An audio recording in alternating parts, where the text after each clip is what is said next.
Good afternoon. It is Friday, September 21st, 2012. It's the day before Mabon, and today we're going to spend some time, me and Lumi. Yeah, I'm here. We're going to be talking to you today about dark entities. We were going to talk about this some time ago in a video, but we didn't quite get it right. So we wanted to try again, this time with the radio medium. First of all, let me answer a few very common questions about dark entities. First of all, what are they? Dark entities are spirits. They are, or they may be lost souls. That is, souls who have remained around as specters, poltergeists, ghouls. These are basically people who are not very friendly at all. They align themselves with the dark side, the dark forces. The original organization to their things that they do, they have a supreme group of people that they work with as the leaders, and their main job is to destroy the white ones. The white ones being could also be slightly gray as well, which is a whole nother topic, although we will touch on it. The white ones, of course, are people who prefer to do good and just acts and are concerned about the well-being of other people. They do this in a variety of ways. The first way they do this is by preying on your insecurities. You know, it's funny. We talk about computer viruses. A lot of them are the same way. They look for easy ways to get into your heart and into your head. And one of the most common ways is human insecurity. When you have a certain fear and you don't address that fear, it may have planted the fear in your heart, but by not addressing that fear, it leaves for them a back door which they can enter and work on you a little at a time to get what they want. Now, they can do one of three things when they have full control. One, you can have a total blackout, which means you don't know what you're doing, okay? Somebody else is in control of the wheel, if you will.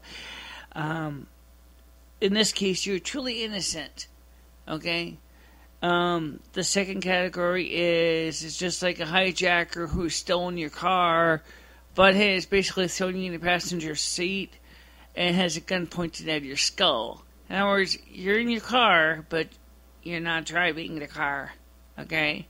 Whereas the first kind is like the hijacker who steals your car and throws you out of the car.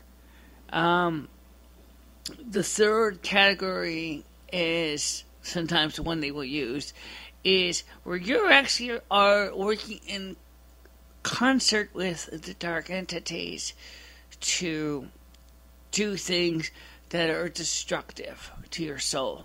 Now, some people who do this may also have been doing it for another reason. As I said, they work on insecurities, but that's not the only kind of ways that they can influence you. They can influence you if you're full of grandeur, if you're full of pompous pride. The dark entities love those too, because those are the ones that all they have to say is to them is like, you'll be famous, your face will be in People magazine, you will have money, you'll have prestige, you'll have... You know, we don't know how true that is. That's not the point. The point is that for a person who has these superiority feelings, they jump for it, because to them it's the greatest thing since the electric can opener. That they will go ahead and do all these crazy things because they think it's going to make them famous.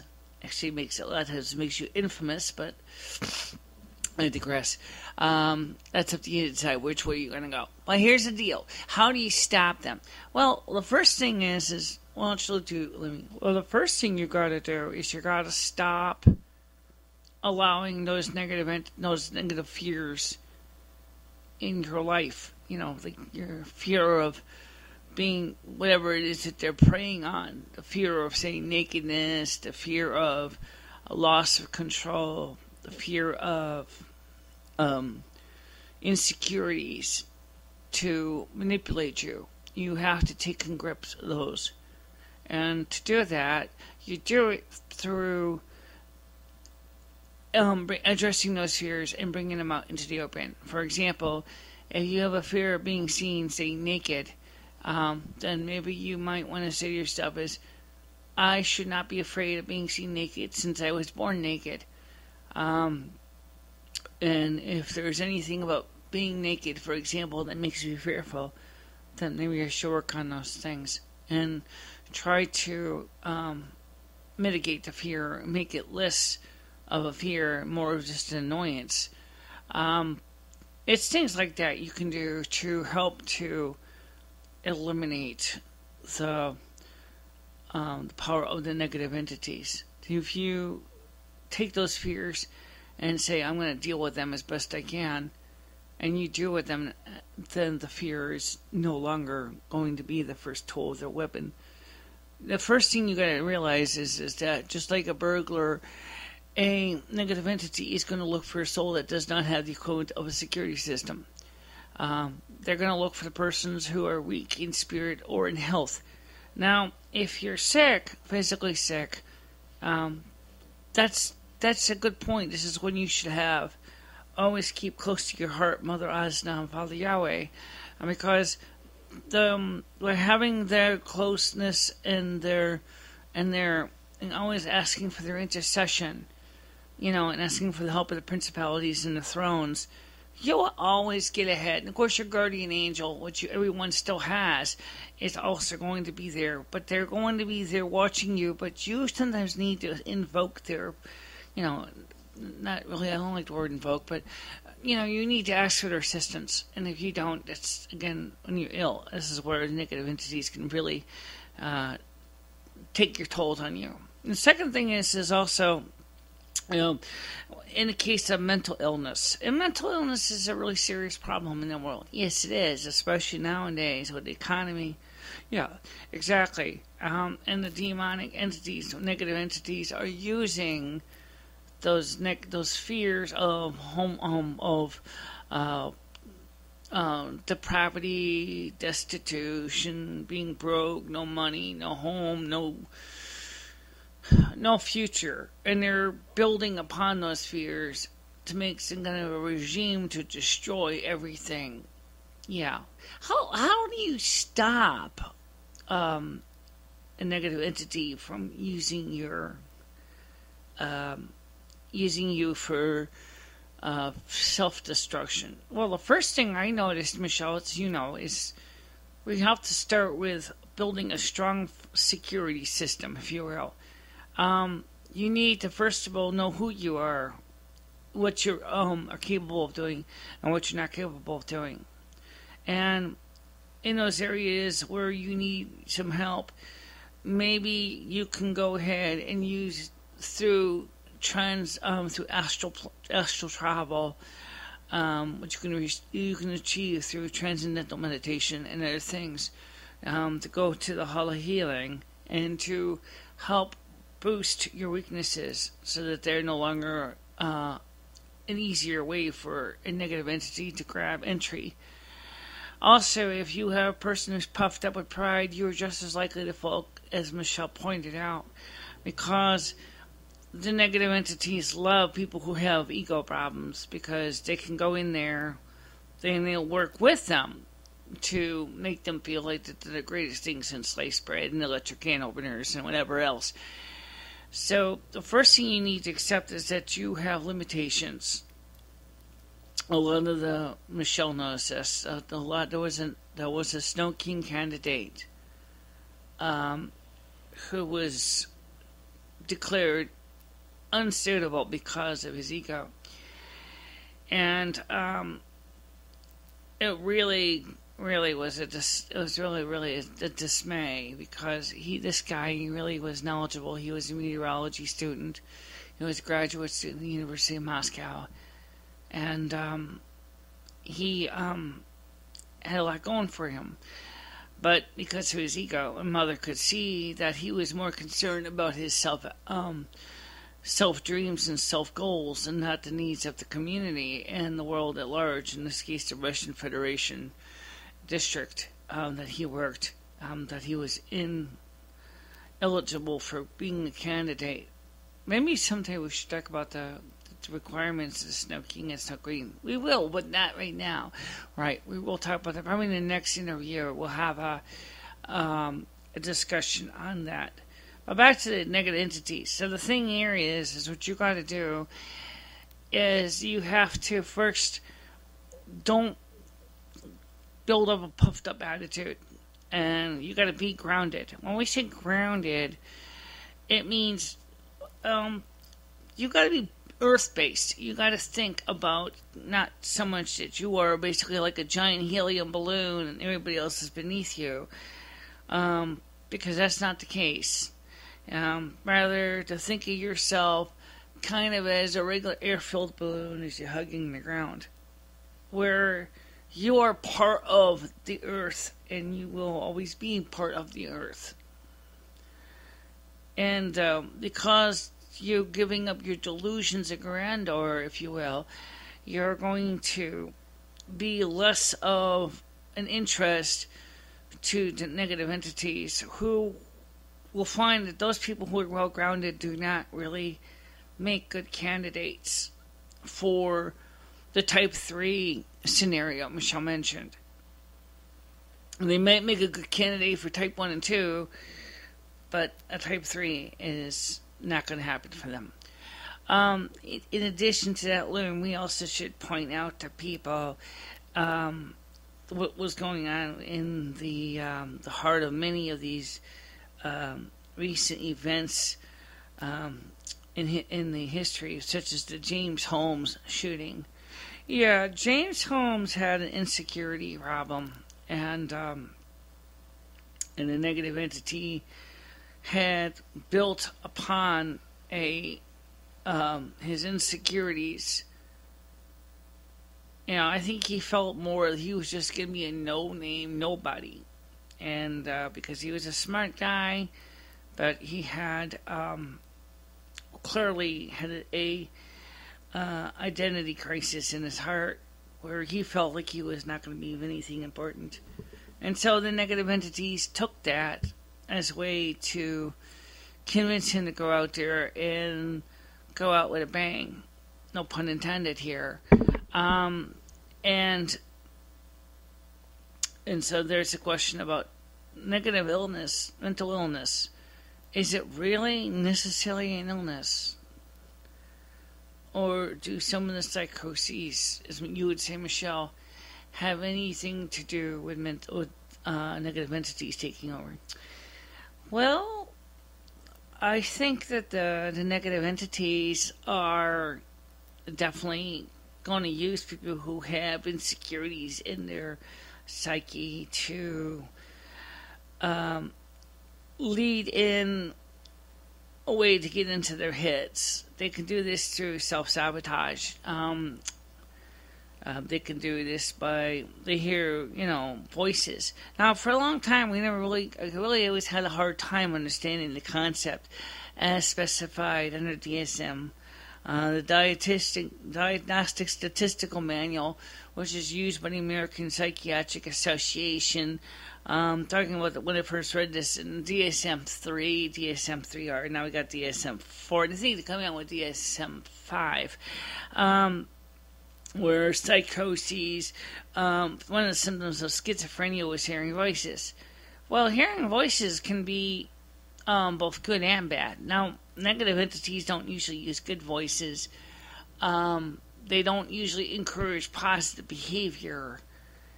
At least not in a sense where the person is really not going to be doing end up doing something that's self-destructive. It's not that they mean they want to destroy. These people, these negative entities want to destroy. Let's make sure we get this clear. They want to destroy the good ones, but they also would like to seize control of your body, because if you remember in the story about the demoniac and the pigs. Oh yeah, we were talking about that earlier. Where Jesus cast out these group of demons, and he asked who we are, and they said, "We are legion," meaning we are many. And he said, "What do you want me to do with you? Cast us into these pigs, Lord." And he did, and what did the pigs do? They ran down to the river and drowned, which tells you exactly that it's not so much that they want just to have a body because it's nice, but they want to destroy. And if it means destroying a person by negative self-talk, negative self-thoughts, they're going to do that. If that means that they're going to work on the delusions of grandeur and promote the people thinking that they're bigger than they are. Mr. Big Stuff, who do you think you are, Mr. Big Stuff? Well, that's how they'll do it. Yeah, but let me ask you a real question now. Do you think that there's any way that a person at this time and age, in this, as we enter into the fifth age, is there especially anything we have to watch out for? Especially those who are developing into fifth level and above consciousness. Oh, absolutely, Liam. There's definitely a lot you have to watch out for, especially now. I'm a ninth level, yeah, and I started out as a fifth, and then I went to sixth, and then I went straight from sixth very quickly through eighth and seventh and eighth into the ninth level, which is a planetary steward, which also makes sense because of my work. Oh, absolutely, yeah. I would never got that far. I know that. But yes, negative entities especially are going to look at people who are higher up in the authorities, ways of doing things, because they can destroy people from the inside. They can destroy the divine master plan of Father God, Mother God. To do that, they will.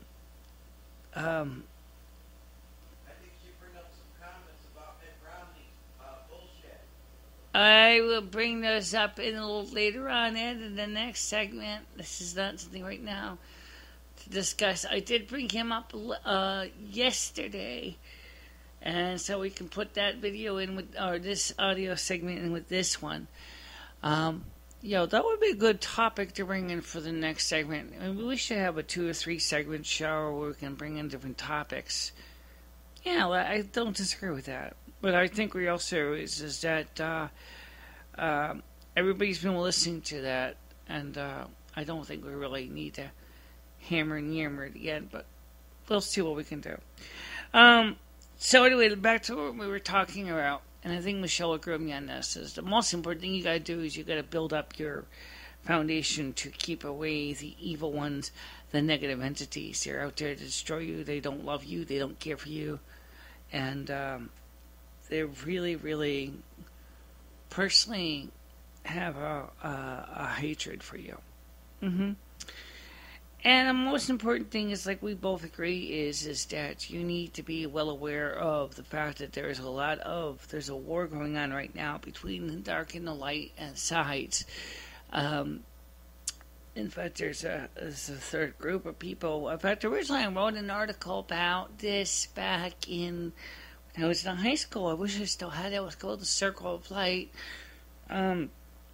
It went through and it discussed how the light side, that would be Yahweh and Mother Osna's classification, and the dark side, which would include people such as the Satan and the Devil, would be trying to mislead people away from the light. And then there's a group of people in the middle called the Greys. The Greys can be, just like anything, because we're talking about something that can be clearly analog. Anywhere from lightly slightly gray to almost black gray. These people are in really kind of at the point of being in the middle. They still have some of the light side, so they still have a spirit guide. They still have a spirit guide, but they also have a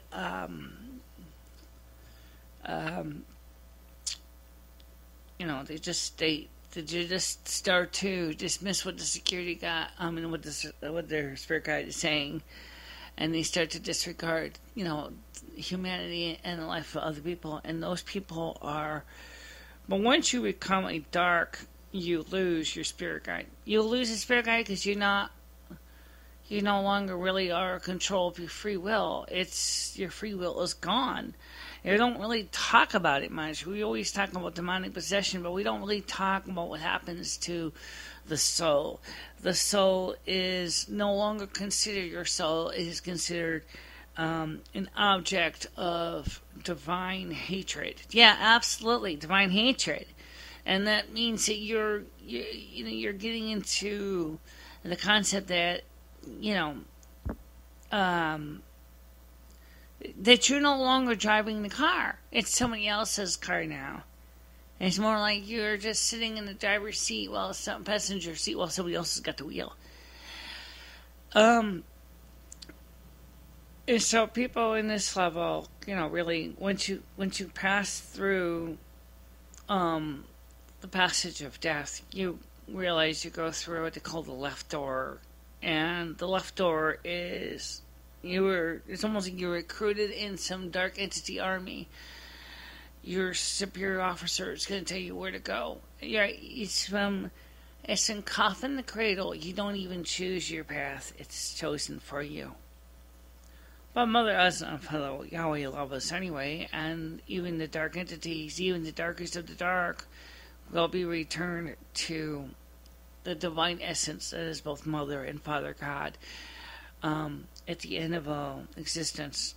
So it definitely means that you can still see Mother and Father God in the very, very end of all time, but it's going to be pretty quick. Yeah, very quick.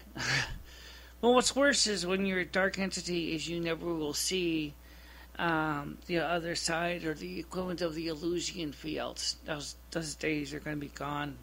And so people have to remember that there is definitely no denying that you will see the end of those things. And then that's true. And the loss of being able to see Mother, I think, would be a real tragedy to me. And to me, I think I would never want to see a day that either one of us would ever lose touch of Mother. I think that would be a really dark day for both of us overall. As Ed suggested, I don't really like to talk about politics. Don't either. We will talk about politics. Okay, here we go. I mentioned this on a earlier taping of the show. In fact, what I'm going to do, Ilum, is, do you think we should combine this tape with that tape?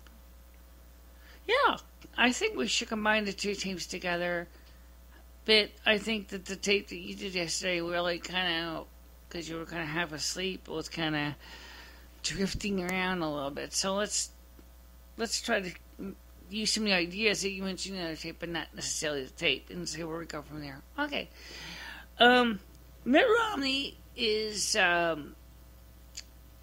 believes in charity of individuals to bring about the end of the welfare state, which was created by Lyndon B. Johnson and the signing of several acts in 1965, which created the different programs that we all know today, including Social Security Disability, food stamps,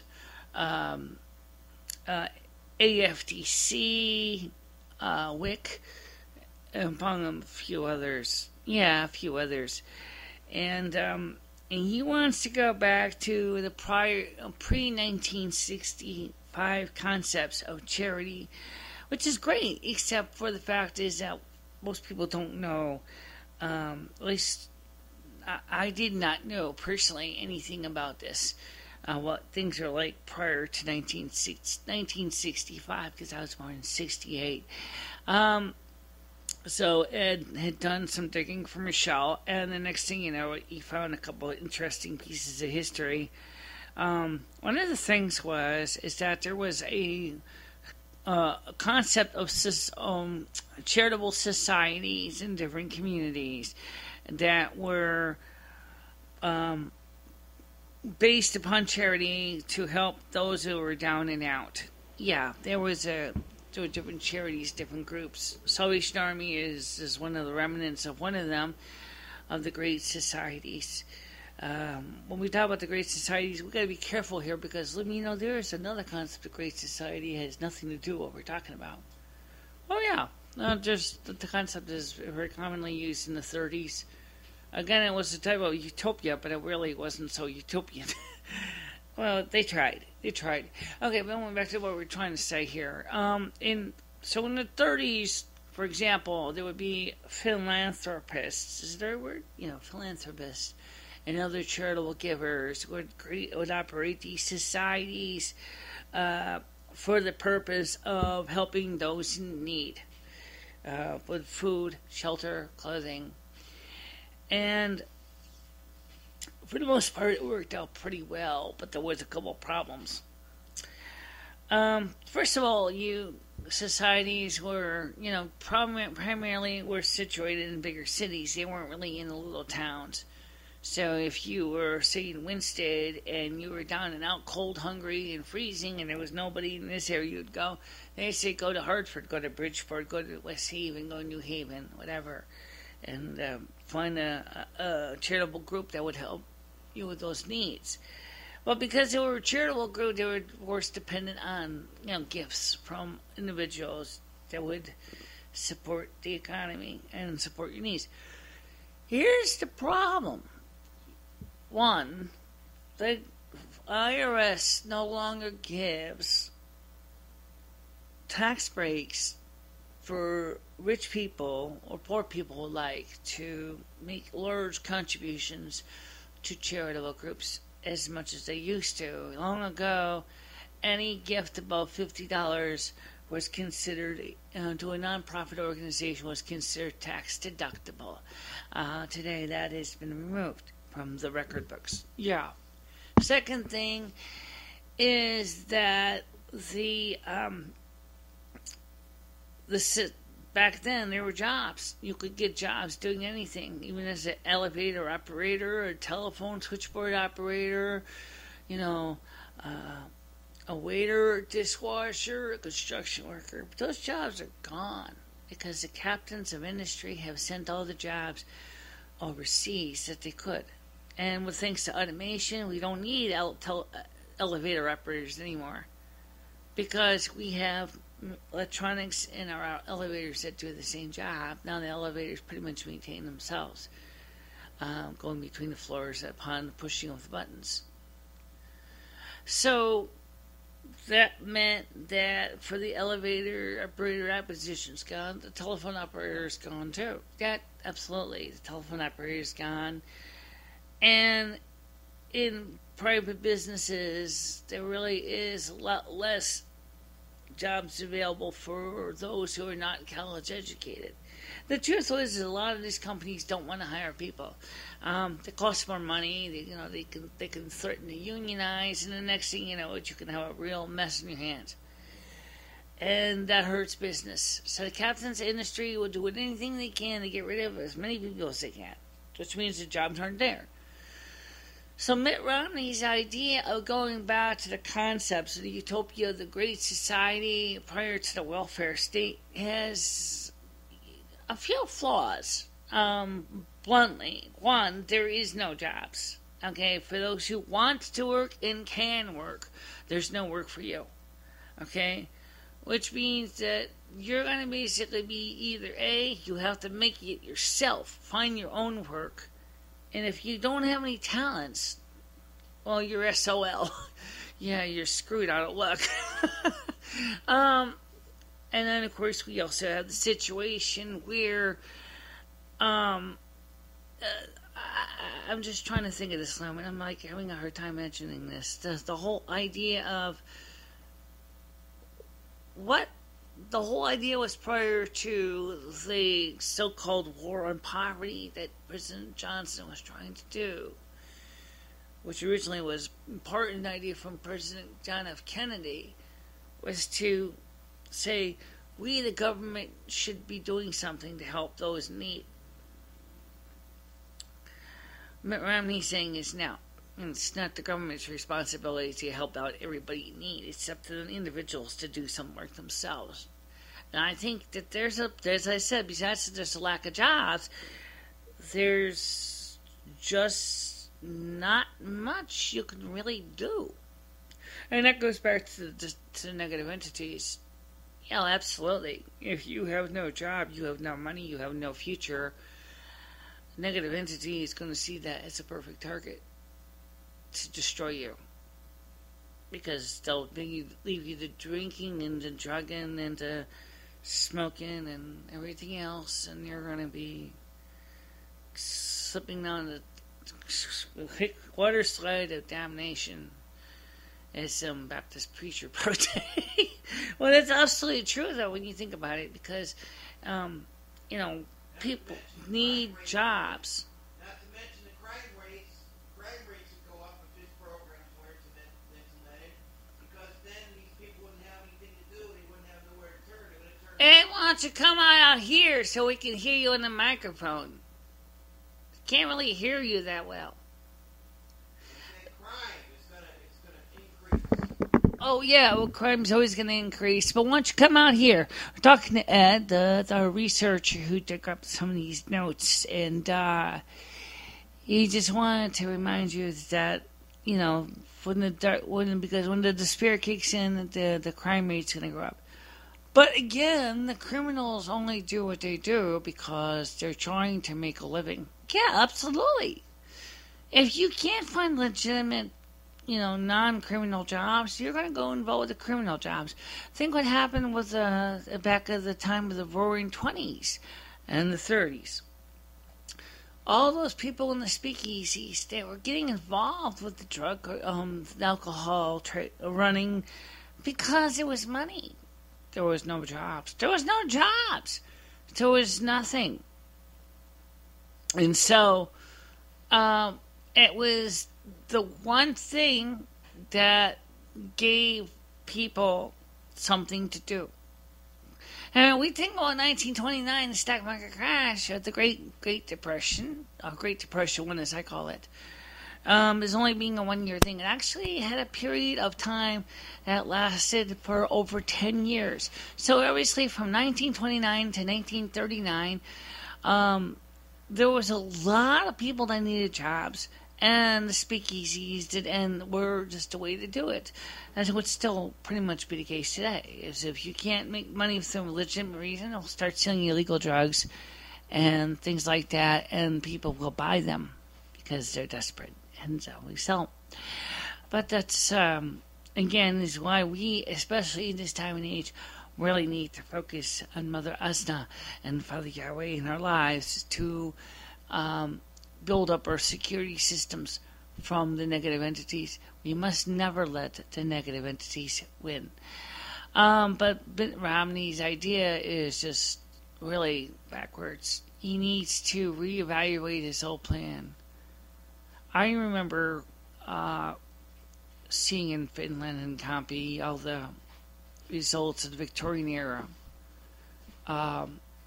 And the way that the poor were treated back then was awful. Oh yeah, definitely.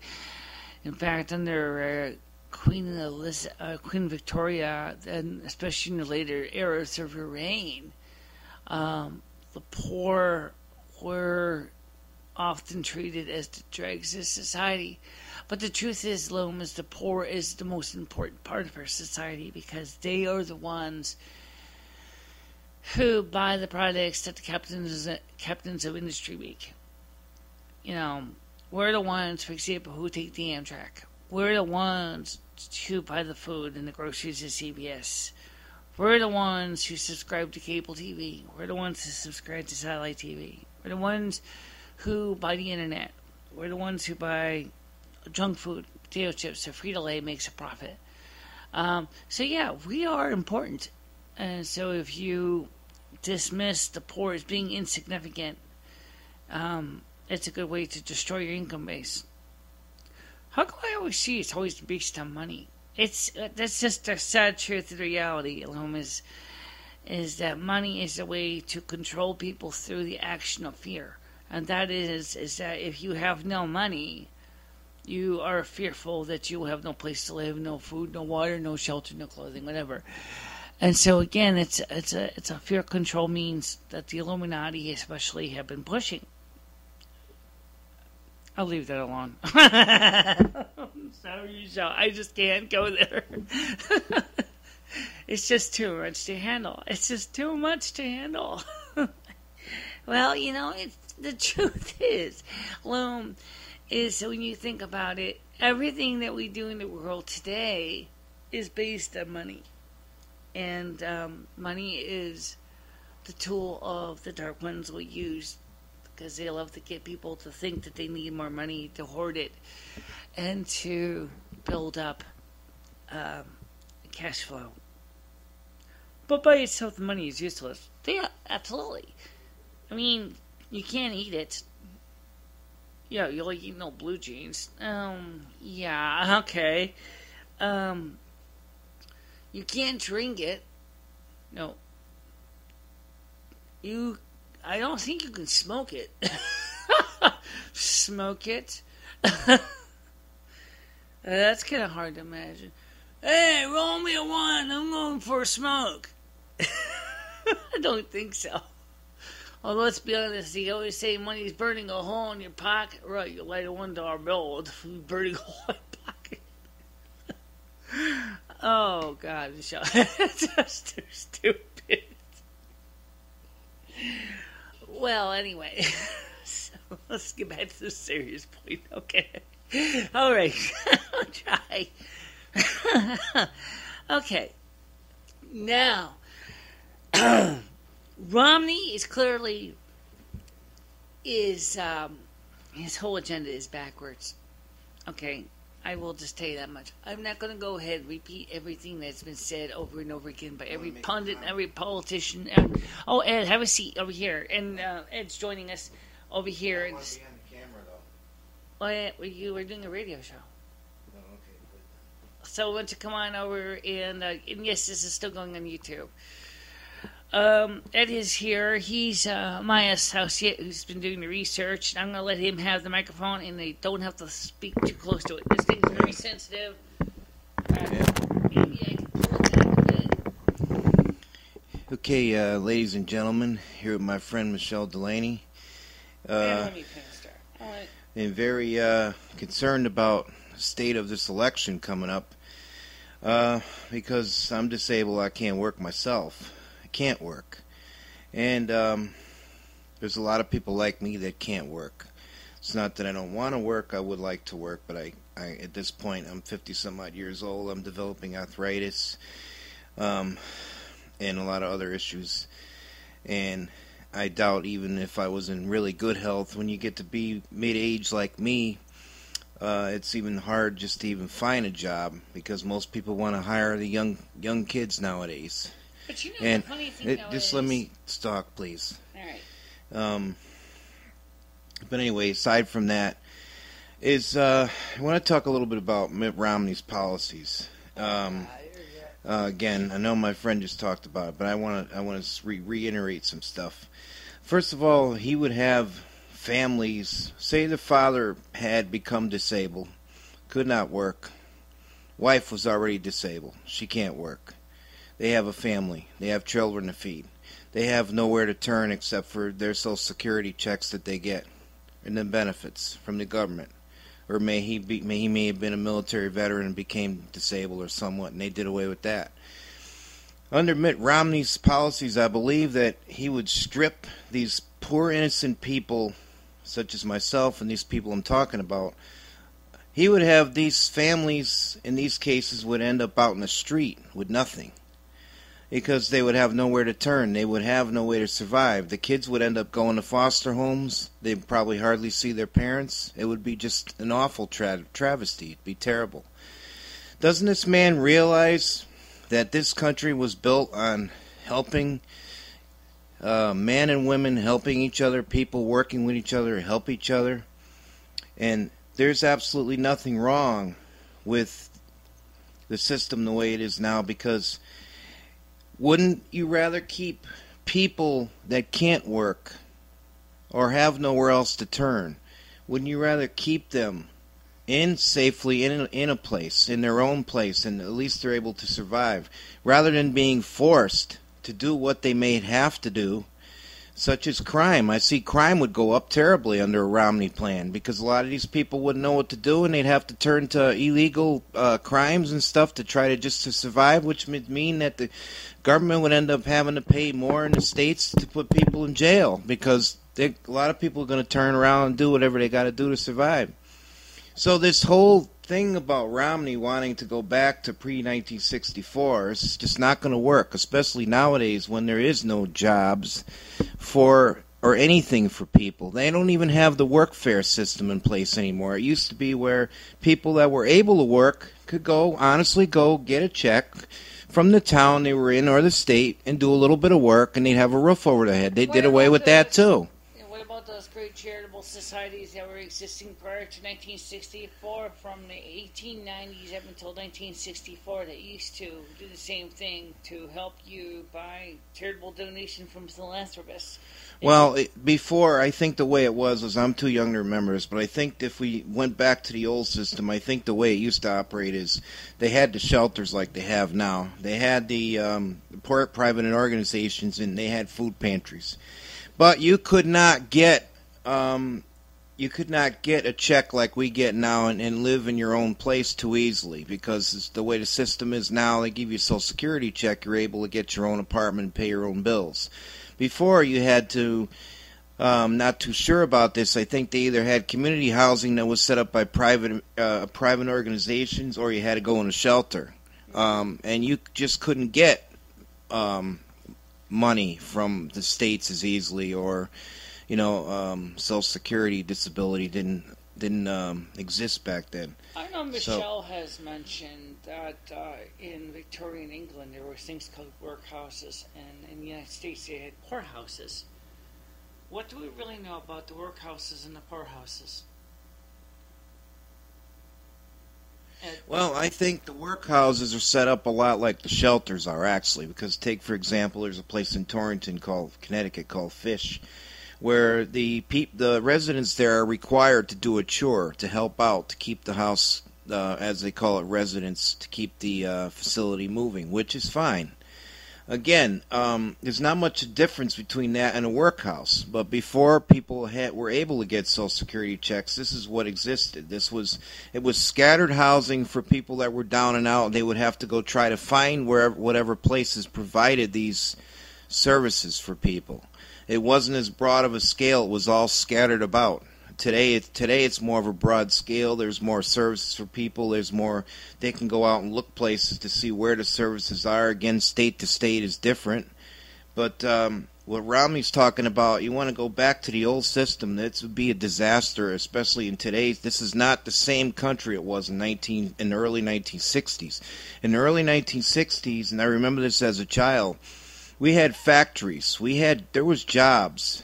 My uncle worked in a factory. There is no more factories. There is no more industries. The rich people, the CEOs, all sold our jobs all out to China. They have destroyed this country. And Romney is one of those people, from my friend had told me, is one of these people that I guess had bought companies up and dismantled them to make money off of them. So what kind of a man, why would you want to put a monster like that in office? This man is totally out of touch. He'll have families in the street. His system won't work. We got to vote for President Obama. President Obama cares about families, about the everyday person, and he's more on our level. And he even tries to satisfy. He tries to satisfy everybody, which is the way it should be with the president. He doesn't say, "Well, I'm going to help just the poor. I'm going to try to help the upper class." He wants to help everybody. It's hard to do that, and it's very hard to do that. But that's what he's trying to do.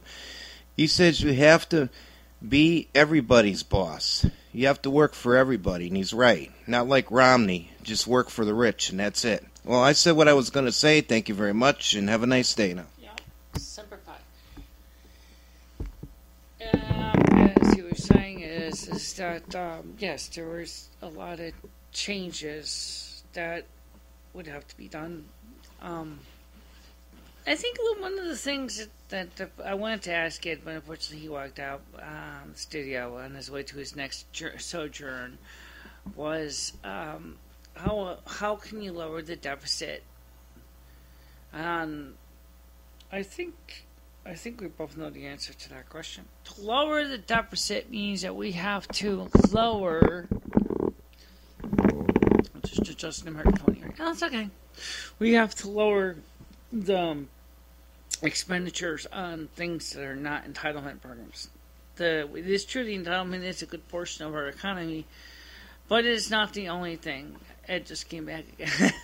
I see that. I'd like to add a comment. Oh, brother. Yeah, we were going to ask you that question, and you just kind of walked away. We never get. As far as the rich go, you don't have to put that close. This is the way I see it. It's these billionaires don't need tax cuts. They need to start paying more into their country. They want to live in this country. They're doing so good here. There's no reason why they can't pay their due. If they took all the millionaires and billionaires in this country and made them pay their due, like President Obama wants to do, by their income, it wouldn't hurt them any, and the deficit would get a lot smaller. You can believe that. So if they want to live here, they talk about leeches, about us, the poor people and disabled being leeches. What about them? They're leeching because they're millionaires. They should be ashamed of themselves. And they want to have tax cuts. That's ridiculous. Let me ask you a question. Did you know that the charitable deductions that was originally in the Internal Revenue Code originally said that any charitable deduction given to any charity of more than $50 used to be considered tax exempt. Nowadays, that has been removed from the tax code, which means that people like Salvation Army and Fish don't get the donations that they used to get. Now, if Romney was to go back to his old system, wouldn't we have to have that back again so that people would be encouraged, especially the well-to-do, to make more of a charitable donation to these organizations? Yeah, but I don't think that's the right way to go about it at all. I think they should just have a tax, and they should be taxed according to their income, like President Obama wants to do. But I think that not by their income, they're not. They're not taxed by what their worth is. They're taxed if you're like a worker, but you're talking about corporate gains tax, which is different. But I'm talking about the Internal Revenue Tax Code. So we used to have it where if you make a donation of $50 or more, you would get that as a tax credit. Well, I don't know why they stopped that in the first place. I have no idea. That hurt the Salvation Army big time. That hurt. That was probably one of George W. Bush's ideas or something. I think it was a Clinton thing back at the time of Bill Clinton. No, I don't know why they did that. There was a lot of crazy stuff that's gone on in my lifetime. I'm 53 years old. We got NAFTA, and I'm 53 years old, and I have got to say that since I was a little child, the changes that have gone on in the last 50 years is just phenomenal. The changes in everything, the changes in technology, the changes in people's attitudes, the changes in the way the country's going.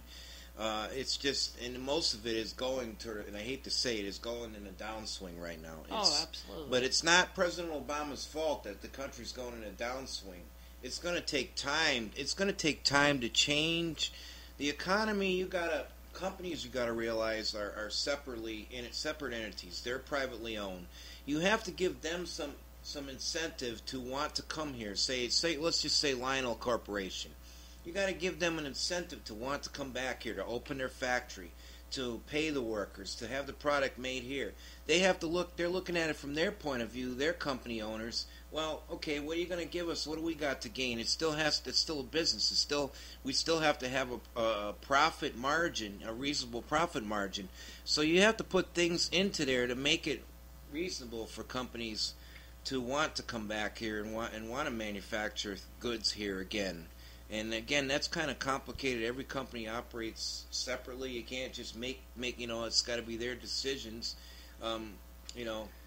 But what about the fact that for a long time we were giving companies tax breaks to send their workers overseas? That was, I think, was the first mistake that we ever did. We should never have been giving them tax breaks, because we should have said to them, now it's going to cost us more to feed, clothing, and housing. That whole business of, I don't even know how all that started, of selling all the works out to go down all out of the United States, all the jobs, and overseas into China. All the industry. That is what has crippled our economy, and that the only people that benefited from that were the heads of these companies. That's the only people that benefited. Oh yeah, I know. And they're running around in their fancy cars, and they're living in their mansions, and they're looking at everybody else, and they're laughing, ha ha ha, on you. But you know what, though, this first thing is, so Ed, is like Michelle was trying to say, is a lot of these programs, especially since the Bill Clinton administration, the signing of NAFTA, the signing of GATT, all these different... I didn't agree with any of those. I don't think they should have ever did any of those. I don't even know why they even did those. I don't think that Bill Clinton really knew what he was doing. I just don't think he was really that good of a president. He was Democrat, yes, but that don't make no difference. I think President Obama is doing a far better job than Bill Clinton did. Yeah. Even though Bill Clinton has been his wife is Secretary of State and Bill Clinton backs him up, I just think that President Obama is handling things and knows what he's doing more than Bill Clinton did. Yeah. Because President Obama wants to bring jobs back here, not send them overseas. I know that one of the things that President Obama has been talking about in several of his state unions, as Michelle and I have been discussing about in the past, is that there is President Barack Obama has been saying we've got to bring back jobs back here, and he's thinking about trying to find ways to create a more positive interpretorial environment for these people. Good word, Lon. Tough word. What do you think? What do you think we would need to do to bring jobs back to this country? I think we have to somehow find a way to make it pleasurable for companies to move back here. Like I mentioned a little bit earlier, the Lionel LLC company. Originally, they were an all United States company, and then because of I believe it was because of the United Auto Workers that they had a lot of trouble with the union, that they moved their operation to China. And now, I guess, from what I understand and what I'm hearing, China's economy softening a little bit, and a lot of these companies are not making out as well as they were before anyways. Not only that, but you also got workers now in China that are starting to unionize as well, and demanding higher wages. So I think, to get back to your question, I think the only way that we can really get American industry back here is we have to make it, how do I put it? We have to make it look nice. We have to make it a pleasurable atmosphere. We have to give these companies a reason. We have to offer them some kind of incentives. Maybe, I'm not sure exactly what kind of incentives to have your company move here and manufacture here. Again, we're talking about, I don't know, maybe tax breaks for them to do that in the long run would be worth it, because if it was going to get the company I know that I to had move an here and start idea a up. couple of years ago, which I think you would agree with me, is especially for companies that had old aging plants and equipment, was to offer them not a tax break, but maybe a type of government secured loan. Can I go on, please? I'm trying to say something. You're interrupting me. So let me finish what I was saying. I think one of the problems is a lot, especially up here in the northeastern states. Again, this is a state issue and not a government issue. But a lot of these property taxes for the land that these factories sit on, I know I live in Connecticut, is totally unreasonable and ridiculous what they're charging these companies. Mm-hmm. I think what they should start at is they need to go down. Right back. They need to go down on what they're charging for these properties taxes for these companies. They need to go down on those rates. That would be one of the things that they should do, definitely. That would make it more attractive for them to move here.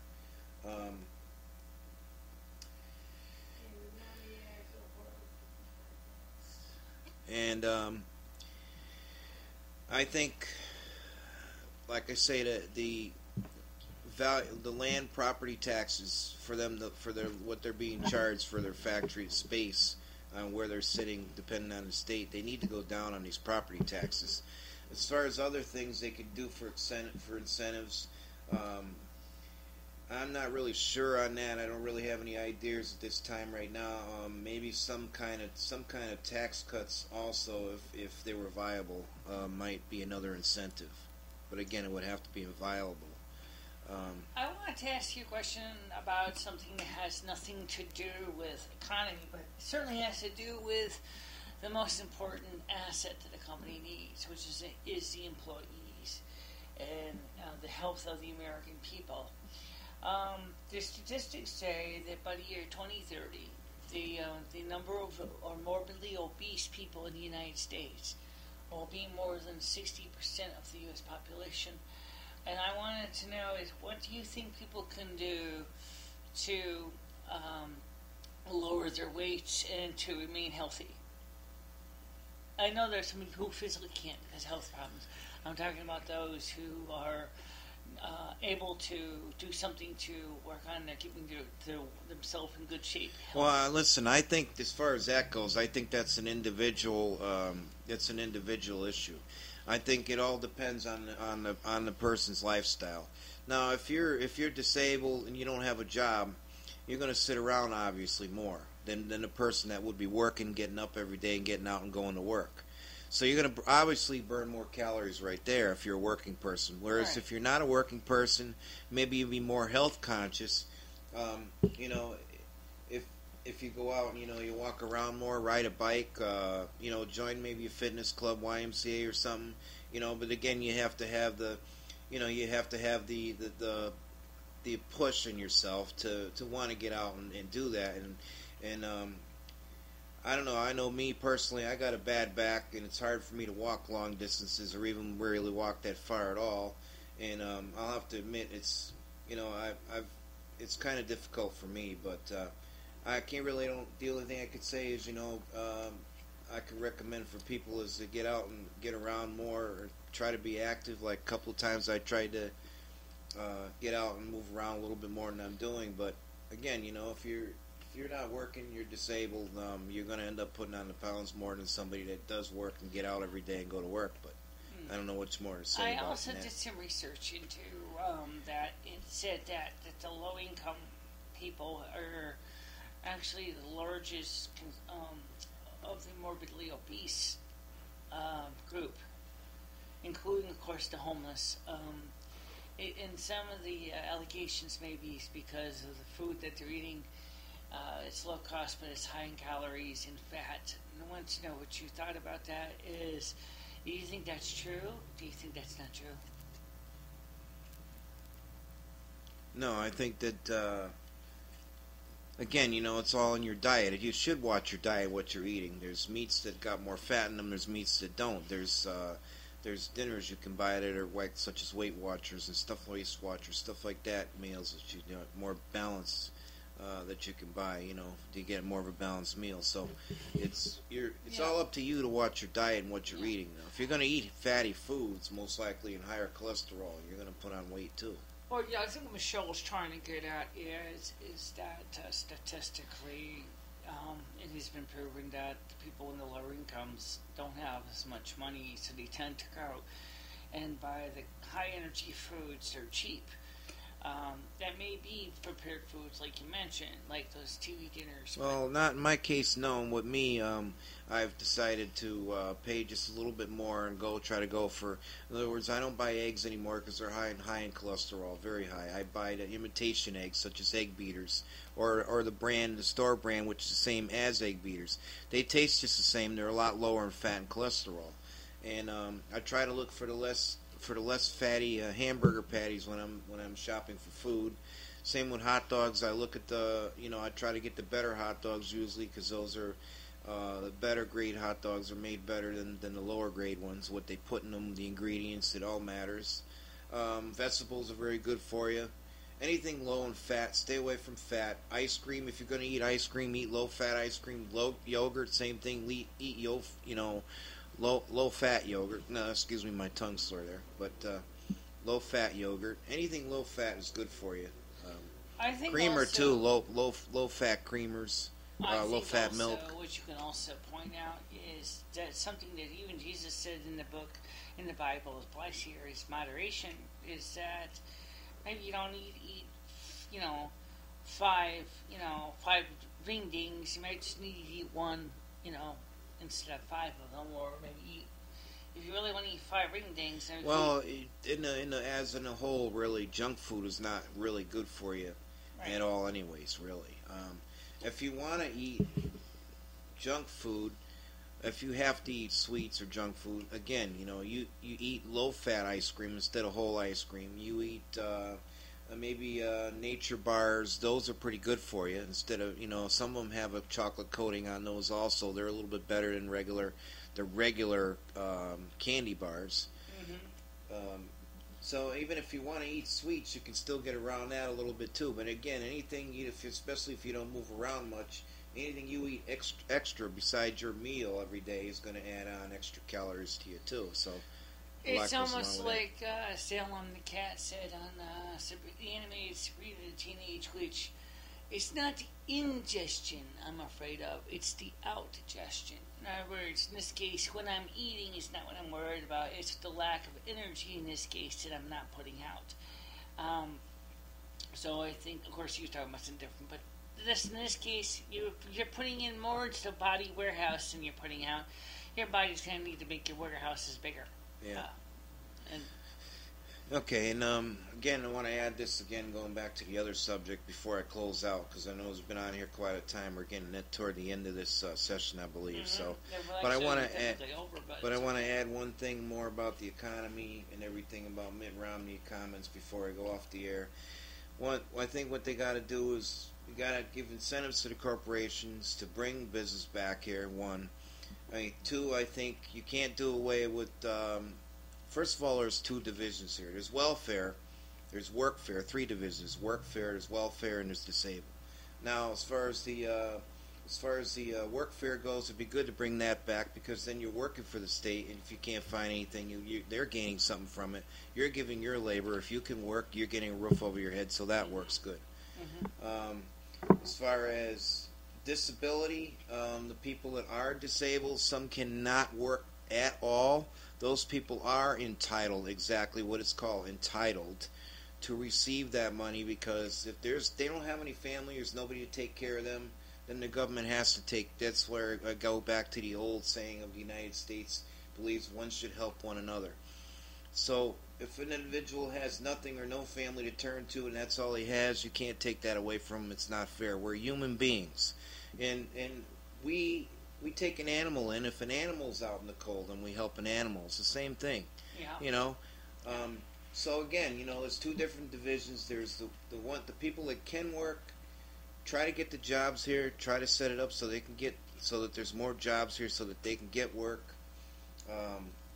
Maybe set up job centers, maybe job workshops. They could set those up. Try to find out what these people you go get an interview, find out what you're good at, see what you could be best placed in, and then try to go ahead and get a job in that field. But then again, if there's no jobs, that's one of the things. So there's there's 3 phases. There's welfare, which they should turn into workfare for the people that can work. That would be better for that. There's disability. Don't get rid of that. Keep that, because a lot of people can't work at all, and the ones that can work somewhat, maybe they should be reviewed, and maybe there's a little something they could do. But then again, a lot of the disabled do community services, free volunteer work, which makes up for that anyway. So I say, as far as the disabled goes, leave them alone. Workfare, come up with workfare. Welfare, come up with workfare. And as far as the companies getting jobs here, give them incentives so that they want to come back, industry come back in the United States. So that's my idea of a plan that would work. Not strip everybody of everything. That's not going to work, Mr. Romney, because people have to have something. You can't strip everybody of everything. That's just not going to work. Well, we appreciate you coming on here, and let me, of course, I've got to get ready to wrap it up. We got to get this up onto YouTube, and of course, anybody who has any comments, concerns, is there anybody waiting to contact you? I'd just like to add one comment before I get off the air, and that is that I would like to say that I am very happy with you, Mr. President Obama. I believe you care about people very deeply. I believe you're taking a lot of scrutiny and a lot of criticism from a lot of people that you don't deserve. I believe that you're a very caring and very nice individual. I believe you're trying to do the best you can with a big mess that we're in right now with the deficit and everything else. And I understand it's going to take time to fix that, and people should understand it's going to take time to fix that. And you wouldn't have families left in the street. So, Mr. Obama, I say this. I commend you, and God bless you, and thank you. My name is Ed MichelemarieDalene, and thank you for having me on your show. Is there any way that they can reach you on the internet, or any kind of contact, phone number, email, anything you'd like to share with them that they can reach you if they have any comments about your suggestions? You can reach me at emichelno2 at yahoo.com. That's emichelno2 at yahoo.com. That's EMICHNO with the number 2 at yahoo.com. And of course, we thank you for listening, ladies and gentlemen, to me and Lee and Ed. And we are all going to get ready to wrap this up. I hope you Thank you. Have a nice day now. Yep. And so we're going to get ready to wrap this up, get this out to you. And again, if you have any comments, concerns, suggestions about the show, you certainly may contact us at BICHELA3 at yahoo.com. And Lumifinistra, LUMIFINISTRA at yahoo.com. And of course, you can contact me here on YouTube and leave comments. We're more than willing to listen to you. Don't be afraid to talk to us. I know this ran a little longer than it usually does, but it's just the way it is around here at Pink Rose Radio. You never know who's going to drop in. So you have a nice day now. Bye-bye, everybody. Bye.